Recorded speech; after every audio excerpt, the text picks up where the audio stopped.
සාන්තිය උදා වේවා කියලා කලකොම ප්‍රාර්ථනා කරනවා. ඔබ සැමගේ සියලු කටයුතු සාර්ථක වේවා. ඉතින් මම අද කතා කරන්න හිතුවේ ජ්‍යොතිෂය ගැන. ජ්‍යොතිෂය ගැන කතා කරනකොට පළවෙනියටම වැදගත් වෙන්නේ තමන්ගේ කේන්දරය. ඉතින් කේන්දරයක් බලන්න ගියාම ඔබ හිතනවා 10 දෙනෙක් ළඟට ගියොත් 10 විදියකට පලාපල කියනවා. ඔව් 10 විදියකට පලාපල කියන්න හේතුව තමයි ජ්‍යොතිෂ වේදියා තුල තියෙන දැනුම මත. ඒ වගේම තමයි කේන්ද්‍රයක් ගත්තාම මේ වගේ කේන්ද්‍රයේ කොටු 12ක් තියෙනවා. එතකොට ඔබ පිළිගත්තත් නැතත් මේ කේන්ද්‍රයේ මේ කොටු 12 ඔබේ උපතේ සිට විපත දක්වා සහ ඊළඟට ලබා ගන්නා වූ ආත්මය ගැන කියන්න පුළුවන් දක්ෂ ජ්‍යොතිෂ වේදියෙකුට.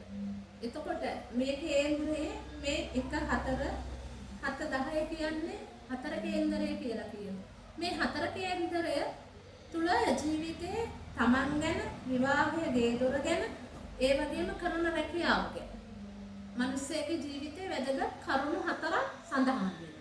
එතකොට යම් කෙනෙක් කියනවා නම් මම මේක පිළිගන්නේ නැහැ කියලා ඒක ඒ කියන කෙනාගේ ප්‍රඥාවන්තකම මත කියන දෙයක්. හේතුව තමයි මේ කේන්දරයේ මේ කොටු 12න් එහාට කිසිම කෙනෙකුට ජීවිතේ ගමන් කරන්න බෑ. ඒක තමයි සත්‍ය කතාව. ඒ වගේම සිංහල අය විතරක් නෙමෙයි මුස්ලිම් දෙමළ කියන ජනතාවත් මේ ජ්‍යොතිෂය ගැන අදින්ම පිළිගන්නවා. එතකොට ඔබ කේන්දරයක් බලන්න ගියාම පළවෙනිම කාරණාව තමයි කේන්දරය අතර ගත්තාම ඔබට සිදු වුණ දේ සහ ඉදිරියට සිද්ධ වෙන දේ කියන්න ඕනේ. එතකොට ඉදිරියට සිද්ධ වෙන දේ අවිනිශ්චිතයි. ඔබ අත්දැකලා නැහැ. හැබැයි ඔබේ ජීවිතේ පසුපස වෙලා තියෙන දේ ජ්‍යොතිෂ වේදියා කියනවා නම් ඒක ඔබට පිළිගන්නම වෙනවා. මොකද ඔබ තරම් ඔබේ ජීවිතේ දන්න කෙනෙක් නැහැ. එතකොට මේ රවිචන්ද්‍ර කුජබුද ගුරු ශුක්‍ර ශනි රාහු කේතු කියන නවග්‍රහයන් 9 දෙනා තමයි අපේ ජීවිතේ හැරොම් ලක්ෂය. හැරොම් ලක්ෂයක් කියන්නේ කෙනෙකුට ජීවිතේ සෙනසුරුදසාව ලැබුවාම කෙනෙකුට හරියනවා, කෙනෙකුට වරදි. ඒ වගේම තමයි ගොඩක් අය හිතනවා මේ ගුරු මහ දසාව ලැබුවම මුදල් ලැබෙනවා කරන කියන කටයුතු සාර්ථක වෙනවා. නැහැ. මේ ගුරු මහ දසාව තුලත් හදිසි අනතුරු වෙලා මැරෙන අය ඉන්නවා. කරදර වෙලා මුදල් නැති වෙන අය ඉන්නවා. ඉතින් කේන්දරයක මේ ලග්න 12ක් තියෙනවා. මේ ලග්න 12 තමයි මේ සියලු දෙනාටම බෙදෙන්නේ. මේ ලග්න 12 පොදුවේ පලාපලක් කිව්වට ඒක වෙන්නේම නැහැ. මකර ලග්නය ගත්තාම මකර ලග්න හිමියෝ 10 දෙනෙක් ගත්තොත් 10 විදියක් ජීවිතේ. මේෂ ලග්න හිමියෝ 10 දෙනෙක් ගත්තොත් 10 විදියක් ජීවිතේ. ඉතින් අපි මේෂ ලග්නයේ පොදුවේ කියන පලාපල වෙන්නේ නැහැ. ඒ වගේම තමයි මේ ඔබ තර්ක කරන්න පුළුවන් ඊටමත් දුරින් පිහිටි ග්‍රහතාරකාවකට පුළුවන් ද මනුෂ්‍ය ජීවිතේ වෙනස් කරන්න. අපල කියන්නේ ඇත්තයි. එතකොට ග්‍රහතාරකාවකට ජීවිතයේ මිනිස්සෙගේ වෙනස් කරන්න ඒ ග්‍රහතාරකාව අපිට බලපාන කිරණ අංශක ගණන් වලින් තමයි මේ ජ්‍යොතිෂය අපි පලාපල කියන්නේ. ඒ වගේම තමයි විදේශගත වෙනකොට තමන් ඉන්න රටේ වෙනත් රටකට යනකොට අපල අඩු වෙනවා. ගොඩක් අය අහනවා. ඔව් සමහර වෙලාවට පොඩි වෙනස්කම් වෙන්න පුළුවන්. හේතුව තමයි ඒ කිරණ ශක්තිය අංශක ගාන වෙනස් වෙනවා. එතකොට ඒ නිසා පොඩි වෙනස්කම් වෙන්න පුළුවන්. හැබැයි අපලයක් සදහටම නැති වෙන්නේ නැහැ. ඒ වගේම තමයි මොකද්ද මේ අපලය? අපලය කියන්නේ අපේ මේ පෙර භව උප්පත්තියක අපි කරපු පාප කර්මයක්, අකුසලයක් අපිට ඵල දීම. ඒක තමයි අපලය කියන්නේ. එතකොට මේ අම්පලයට කියන බෝධි පූජා තියන්න පින් කටයුතු කරන්න. හැබැයි පළවෙනියටම ඔබ තේරුම් ගන්න ඕනේ ඔබ ඔබේ දරුවගේ කේන්දරය අරගෙන ගිහිල්ලා කේන්දරේ බලලා අපලුපද්‍රවයක් තියෙනමයි කියලා ජ්‍යොතිෂ වේදිකා වුවාම අම්මා තාත්තා ගිහිල්ලා බෝධි පූජා තියනවා වගේ නෙමෙයි. ඒ අපලය හිමි කෙනා ගිහිල්ලා බෝධි පූජාවට සහභාගී වෙන්න ඕනේ. ඒ වගේම තමයි බෝධින් වහන්සේ ළඟ බෝමල් වැමදීම, පහන් පිරිසිදු කිරීම, පුණ්‍යවන්ත කටයුතු කරන්න ඕනේ. ඒ පුණ්‍යවන්ත කටයුතු කරනකොට පින බලවත් වෙනකොට පව අහෝසි වෙනවා. ඒ කරන්න කියලා තියෙන්නේ ශාස්ත්‍රයේ නියමනය කරලා තියෙනවා දන් දෙන්න. අපලුපද්‍රව තියෙනකොට දන් දෙන්න කියනවා. වැඩි දාන, සතුන්ට දාන, අබේ දාන දෙන්න කියනවා. ඒ වගේම තමයි බෝධි පූජා තියන්න කියනවා. ඒ වගේම තව කියනවා දෙවියන්ට බාර වෙන්න. හැබැයි ඔබ ගිහිල්ලා බෝධි පූජාවක් තියන්නේ නැතුව, පින් කටයුත්තක් කරන්නේ නැතුව දෙවියන්ට බාර වීමෙන් ඔබේ අපලය නැති වෙයි. හිතන්න දෙයක් ඉතුරු වෙනවනේ. එතකොට අපි හැමතිස්සෙම පින් වැඩ කටයුතු කරලා තමයි දෙවියන්ට පූජාවක් තියලා බාර වෙන්න ඕනේ. එතකොට තමයි දෙවියන් අපි දිහා බලන්නේ. හේතුව තමයි අපි දෙන මේ පළතුරු පූජාවකට දෙවියෝ අපි දිහා බලන්නේ නැහැ. දෙවියන්ට අවශ්‍ය පින. එහෙනම් ඒ පිනක් නැතුව අපි හිස් දෑතක් දිගු කරලා වැන්දට අපිට දෙවියන්ගේ ආශිර්වාදය සහ බැල්ම ලැබෙනවද? ඔබ හිතන්න ඔබේ නුවණින්. ඒ වගේම තමයි අපලයට අපි කියනවා සෙත් කවියක් කියන්න කියලා. එතකොට මේ සෙත් කවිය අපි හදන්නේ ඒ අපල උපද්‍රව තියෙන කෙනාගේ ඒ ජන්ම නැකත මුල් කරගෙන. ඔබ යනකොටම සෙත් කවිය ඔබ අතට දෙනවා නම් ලියලා එතන ඒ සෙත් කවිය සාර්ථකත්වයක් නෑ. හේතුව තමයි පුරපක්ෂයේ දවසක තමයි මේ සෙත් කවිය ලියන්න ඕනේ. ඒ ලියනකොට නැකත අපල උපද්‍රව තියෙන දරුවගේ නැකතට ගැලපෙන සුබ වේලාවක තමයි අපි මේ සෙත් කවිය ලියන්නේ. තවත්වත් පිළිවෙත් බොහෝ තියෙනවා. ඉතින් මේ සෙත් කවිය ගායනය කරනකොට දෙවියන් ඉදිරියේ ඔබට කියනවා නිර්මාංශ වෙන්න.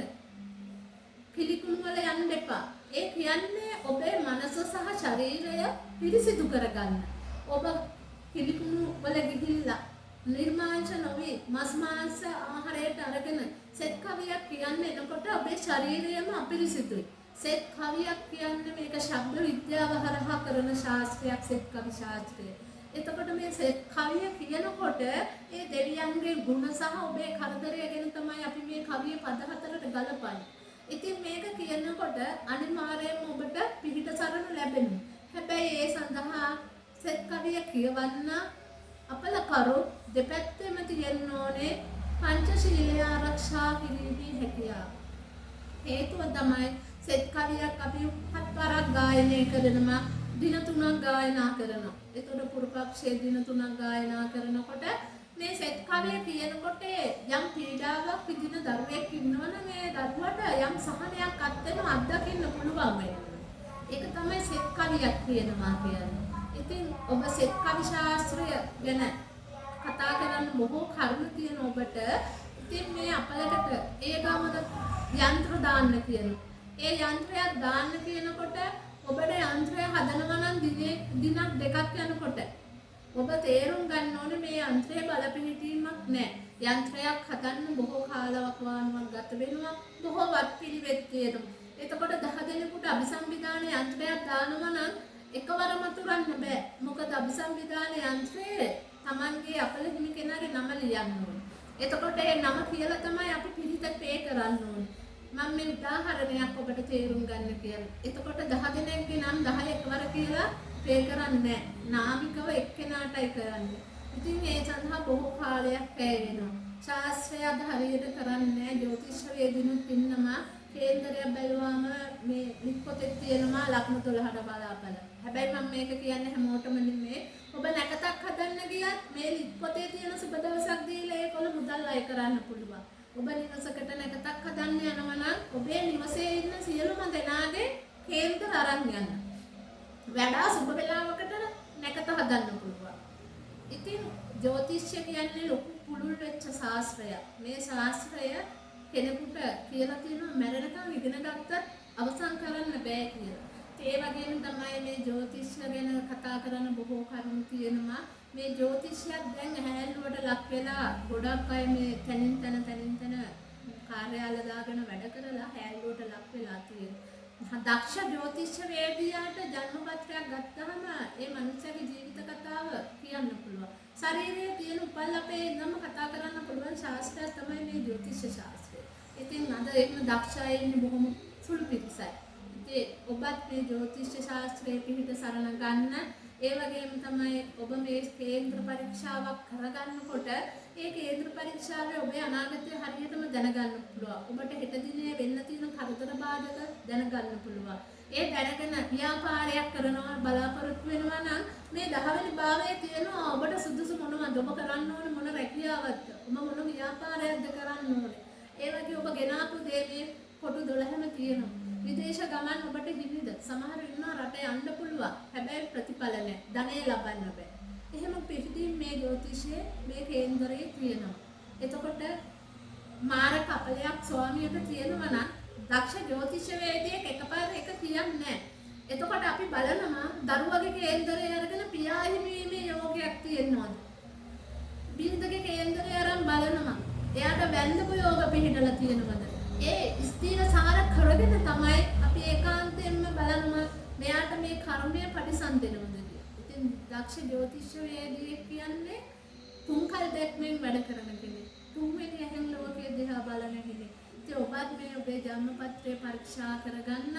ඒ කරගෙන ඔබේ ජීවිතයේ තියෙන කරදර බාධක ව්‍යාපාර කඩාවැටීම් තියෙනවා නම්, රැකී ආරක්ෂාවල ගැටලු තියෙනවා නම්, අපල උපද්‍රව තියෙනවා නම්, අධ්‍යාපන කටයුතු කරන්නේ නැත්නම් දරුවෙක් හොඳට කරගෙන ඇවිල්ලා ඒ අධ්‍යාපන කටයුතු වලට බාධා වෙලා යාට එපා වෙනම නම් අනිවාර්යයෙන්ම මේ අධ්‍යාපනය ගැන කියවෙන පස්වෙනි කොටුවේ ගැටලුව. ඉතින් ඔබ තේරුම් ගන්න ඔබේ ජන්මපත්‍රය නිවැරදිව පරීක්ෂා කරගන්න. ඒකට අදාළව නවග්‍රහයින්ට කරන්න ඕනවත් පිළිවෙත් නිවැරදිව සිදු කරන්න. ඔබ සැමටම සියලු දෙවියන්ගේ දේව රැකවරණය ආශිර්වාදය වේවා. යහපතක් මුදා වේවා.